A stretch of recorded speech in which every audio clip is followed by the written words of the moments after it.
বন্ধুরা আসসালামু আলাইকুম। আপনি এখন থেকে নিজেই চেক করতে পারবেন আপনার প্রোফাইল অথবা পেজের মধ্যে আপনি কন্টেন্ট মনিটাইজেশন পাবেন কিনা, আপনার পেজটা অথবা আপনার প্রোফাইলটা কন্টেন্ট মনিটাইজেশনের জন্য এলিজিবল কিনা আপনি খুব সহজে নিজে চেক করে আপনি জানতে পারবেন যে আপনার পেজ অথবা প্রোফাইলটা আপনি মনিটাইজেশন করতে পারবেন কিনা। তো বন্ধুরা আজকের এই ভিডিওটি খুবই স্পেশাল, একটি মুহূর্ত স্কিপ করে দেখবেন না। তো বন্ধুরা দেখুন, অলরেডি প্রথম ধাপে ফেসবুকে যে টার্গেট ছিল, যে সীমা ছিল, সেটা কিন্তু তারা অলরেডি ডিস্ট্রিবিউট করে দিয়েছে। অর্থাৎ যাদের যাদের পেজ এবং প্রোফাইলের মধ্যে কন্টেন্ট মনিটাইজেশন সেটআপটা দেওয়া দরকার তাদের লিমিট কিন্তু শেষ। এখন দ্বিতীয় ধাপে ফেসবুক অল্প কিছুদিনের মধ্যে কিন্তু আবার দ্বিতীয় ধাপে কন্টেন্ট মনিটাইজেশন দেওয়া শুরু করে দিবে, সেটআপ দেওয়া শুরু করে দিবে ইনভাইটেশনের মাধ্যমে। তো এক্ষেত্রে আপনার পেজ অথবা আপনার প্রোফাইলটি মনিটাইজেশন আওতাধীন আছে কিনা, সব কিছু ঠিকঠাক আছে কিনা, কী কী দেখে আপনি বুঝতে পারবেন, এই বিষয়ে আজকের ভিডিওতে কথা বলবো। সম্পূর্ণ ভিডিওটি কন্টিনিউ করুন।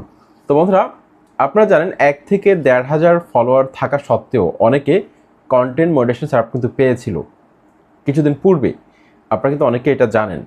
আবার অনেকের পেজের মধ্যে ভুলেও অনেকের পেজের মধ্যে কন্টেন্ট মনিটাইজেশন সেটআপ দিয়ে দিয়েছে ফেসবুক, কিন্তু তাদের পেজের মধ্যে দেখা যাচ্ছে যে তারা মাল্টিপল ক্যাটাগরিতে কাজ করে, মাল্টিপল ক্যাটাগরির ভিডিও তারা ছাড়ে। তো তাদেরকেও কিন্তু সেটআপটা দিয়ে দিয়েছে। তো এই সেটআপটা কিন্তু আবার অনেকে তুলেও নিয়েছে, ঠিক আছে, ভুলে অনেক সময় দিয়ে দেয়, আবার পরবর্তীতে তুলে নেয়। সেই জন্য বেশ কিছু নিয়ম রয়েছে, যে নিয়মগুলো ফলো করলে আপনি অল্প সময়ের মধ্যে আপনি ফেসবুকে কন্টেন্ট মনিটাইজেশন করে আপনি ইনকাম করতে পারবেন। তো বন্ধুরা, নাম্বার 1 যে বিষয়টা আপনি চেক করবেন এটা ঠিক আছে কিনা আপনার পেজ অথবা প্রোফাইলের মধ্যে, সেটা হচ্ছে আপনার পেজ অথবা প্রোফাইলের মধ্যে কোনো ধরনের রিইউজ কন্টেন্ট আছে কিনা। রিইউজ কন্টেন্টটা কি আমি আপনাকে বলি। ফেসবুকে অলরেডি একটা টপিকস আছে, একটা ভিডিও অলরেডি আছে অথবা একটা ছবি ফেসবুকে অলরেডি আছে, আপনি কী করেন, সরাসরি ডাউনলোড করে হুবহু আপলোড করে দিলেন আপনার পেজ অথবা প্রোফাইলের মধ্যে। সেক্ষেত্রে রিউজ কন্টেন্ট প্রবলেমটা চলে আসতে পারে। হ্যাঁ, আপনি অন্যের একটা ছবিকে আপনি ছাড়তে পারবেন, সেক্ষেত্রে অবশ্যই সেই ছবিটাকে সুন্দরভাবে এডিট করে, ঠিক আছে, সেই ছবিটার মধ্যে কিছু ক্রিয়েটিভ এনহ্যান্সমেন্ট করার মাধ্যমে আপনি অন্যের একটা ছবিকে আপনি আপনার পেজ অথবা প্রোফাইলে আপনি ছাড়তে পারবেন, ঠিক আছে। অথবা অন্যের একটা স্ট্যাটাসকে আপনি কপি করেও ছাড়তে পারবেন। সেক্ষেত্রে আপনার নিজ থেকেও কিন্তু কিছু অ্যাড করতে হবে, প্রথমে, মাঝখানে, লাস্টে। হুবহু আপলোড করলে এটা খুব সহজে ফেসবুকের যে আর্টিফিশিয়াল ইন্টেলিজেন্স এআই কিন্তু খুব সহজে ধরে ফেলতে পারবে যে আপনি কোন সোর্স থেকে আপনি কপি করেছেন। সেই জন্য অবশ্যই বিষয়টা খুবই গুরুত্বপূর্ণ। তো বন্ধুরা, অবশ্যই রিউজ কন্টেন্ট আছে কিনা এটা অবশ্যই চেক করে নেবেন। অনেক সময় দেখা যাচ্ছে যে আপনি একটা ভিডিওকে আপলোড করে সেটাকে আপনি ডিলিট করে দিলেন। ডিলিট করে দেওয়ার পর এখন আপনার সেই ভিডিওটাকে আরেকজন ডাউনলোড করে সে তার পেজে অথবা প্রোফাইলে ছাড়লো। তার কিছুদিন পর আপনি কী করলেন, আপনার সেই ভিডিওটাকে আপনি আপনার পেজ অথবা প্রোফাইলে আপনি আবার ছাড়লেন, ঠিক আছে। আপনি হয়তো জানেন না যে আরেকজন ডাউনলোড করে তার পেজের মধ্যে অলরেডি আপলোড করে দিয়েছে। তো এই ক্ষেত্রে আপনি ডিলিট করার পর কিন্তু ও কিন্তু ওই ভিডিওটার মালিক হয়ে গেল। তখন কিন্তু আপনার পেজ অথবা প্রোফাইলে কিন্তু রিইউজ কন্টেন্ট চলে আসতে পারে, ঠিক আছে। এটা কিন্তু খুবই গুরুত্বপূর্ণ, এটা কিন্তু একটু খেয়াল করবেন।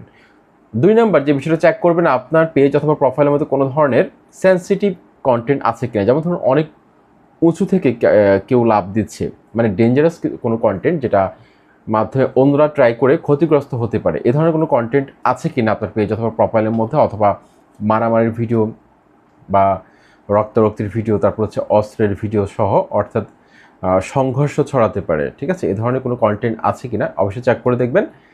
যেটার মাধ্যমে বা গ্রাহকদের ব্যক্তিগত তথ্যের নিরাপত্তা বিঘ্নিত হতে পারে, এ ধরনের কোনো বিষয় আছে কিনা সেটা অবশ্যই খেয়াল করবেন। এ ধরনের কোনো কন্টেন্ট থাকলে কিন্তু সেন্সিটিভ ইস্যু, এটা খুবই গুরুত্বপূর্ণ। ব্যক্তিগত তথ্য চুরি হতে পারে দর্শকদের, এ ধরনের কোনো কন্টেন্ট, হ্যাকিং রিলেটেড কোনো কন্টেন্ট আছে কিনা এগুলো একটু চেক করে দেখবেন। তারপর 3 নাম্বার, সেটা হচ্ছে যে একই নিশে আপনাকে অবশ্যই পেজের মধ্যে ভিডিও ছাড়তে হবে। যেমন ধরুন আপনি ব্লগ নিয়ে কাজ করবেন, শুধুমাত্র ব্লগ রিলেটেড কন্টেন্ট ছাড়বেন আপনার পেজের মধ্যে অথবা প্রোফাইলের মধ্যে। এক্ষেত্রে কোনো ধরনের ট্যাগ ভিডিও ছাড়বেন না। তো মাল্টিপল টপিক্সে কাজ করলে সমস্যা হয় কি, অনেক সময় সেটআপটা দিতে চায় না। তারা যখন রিভিউ করে, যখন ফিজিক্যালি তারা রিভিউ করে, তখন দেখে যে আপনার পেজ অথবা প্রোফাইলের মধ্যে আপনি মাল্টিপল টপিক্সে কাজ করার কারণে আপনি সেটআপটা পাচ্ছেন না, ঠিক আছে। তো ফেসবুক সবসময় চায় কেউ একটা নিশ নিয়ে কাজ করুক, এটা কিন্তু সবসময় চায়। যেমন ধরুন আপনি মোবাইলের রিভিউ নিয়ে কাজ করবেন, শুধুমাত্র রিভিউ নিয়ে কাজ করবেন। এখানে আপনি কোনো ধরনের ফেসবুক টিপস, তারপর হচ্ছে ইউটিউব টিপস, এগুলো আনার কোনো দরকার নেই, ঠিক আছে। আপনি যেটা নিয়ে কাজ করবেন, যেটা নিয়ে আপনি কমফোর্ট ফিল করবেন, সেটা নিয়ে কাজ করুন। ফাইনালি যে বিষয়টা বলতে চাই, সেটআপ পাওয়ার ক্ষেত্রে সবচেয়ে গুরুত্বপূর্ণ সেটা হচ্ছে যে কনসিস্টেন্সি, পাশাপাশি ভ্যারাইটিস কন্টেন্ট নিয়ে কাজ করতে হবে। এটা মাস্ট বি, আপনাকে অবশ্যই কাজ করতে হবে ভ্যারাইটিস কন্টেন্ট নিয়ে। শুধুমাত্র রিলস নিয়ে কাজ করলে কিন্তু হবে না। শুধুমাত্র ইনস্ট্রিম অ্যাডের আশায় শুধুমাত্র লং কন্টেন্ট নিয়ে যদি আপনি কাজ করেন, আপনি কন্টেন্ট মনিটাইজেশন সেটআপটা কিন্তু আপনি পাবেন না। সেক্ষেত্রে আপনাকে অবশ্যই ভ্যারাইটিস কন্টেন্ট নিয়ে কাজ করতে হবে। যেমন ধরুন আপনি ছবি ছাড়বেন, স্ট্যাটাস ছাড়বেন প্রতিদিন, তারপর হচ্ছে আপনি লং ভিডিও ছাড়বেন, পাশাপাশি আপনি রিলস ভিডিও ছাড়বেন, তারপরে স্টোরি ছাড়বেন, ঠিক আছে?